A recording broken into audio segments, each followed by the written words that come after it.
Welcome to the online lecture series on 8051 microcontroller. We shall start with module 5. So module 5 it is divided basically into two parts. The first part deals with the 8051 interrupts and the second part deals with the interfacing of several devices with 8051.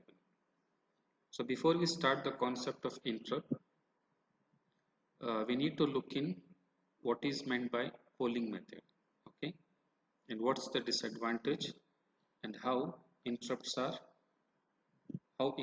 are useful in overcoming this disadvantage. Now, what is polling?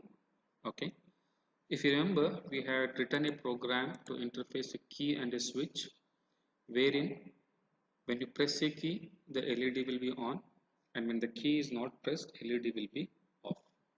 Okay, so this key we had connected to P2.0 and LED we have connected to P2.1. Okay. Now what is polling and what is its disadvantage? So if you see the program in this instruction, okay, now the processor is always involved in this job. Okay, what does it mean? It has to continuously poll this P2.0 whether a person has pressed a key or not. So this method of continuously checking, okay, this is called as polling. So that disadvantage is the processor cannot do any other job. Okay, like let me give a very general example. Okay, now uh, suppose if I am taking a class, okay, and I ask some student, okay, that you stand at the door and inform me if principal comes. Now what that student does is he stands at the door, and from the class he is continuously watching whether principal is coming or not. So when he is doing this job, he cannot do any other job. Okay. So this continuous, what he is doing is he is continuously polling, he is continuously seeing. So this method of continuously checking is called as polling method. And the disadvantage is that the processor cannot do any other job. As soon as principal comes, he will inform me. So this leads to wastage of CPU processing time. Okay, so polling has this disadvantage. Now interrupt has an advantage. What is interrupt? In the same example I will explain you.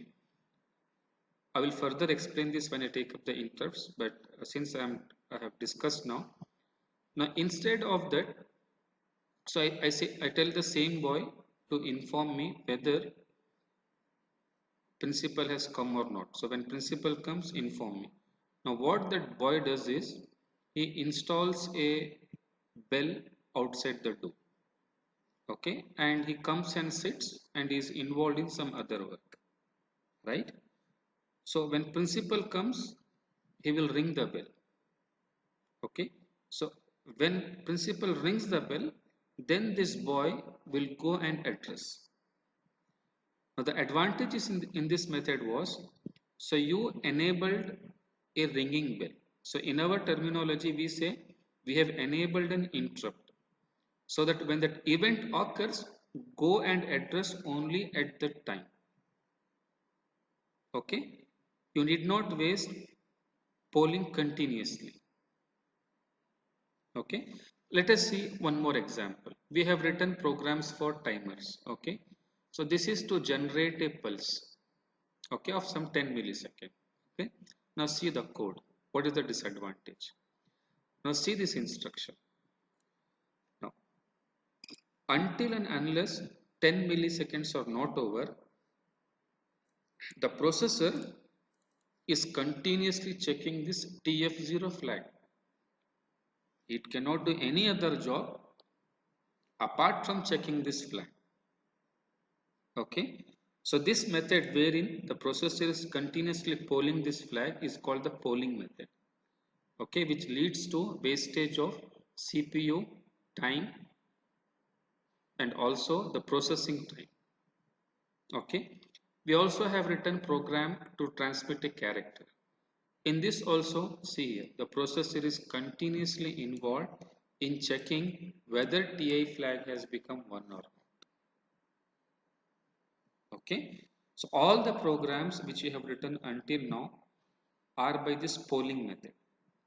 Okay. So this is the disadvantage of polling. So in order to overcome this disadvantage, we go for interrupts. Okay. So in the coming video lectures, we shall see what is an interrupt, what are the types of interrupts supported in 8051, and how interrupts help us in overcoming the disadvantage of polling. Okay. Thank you.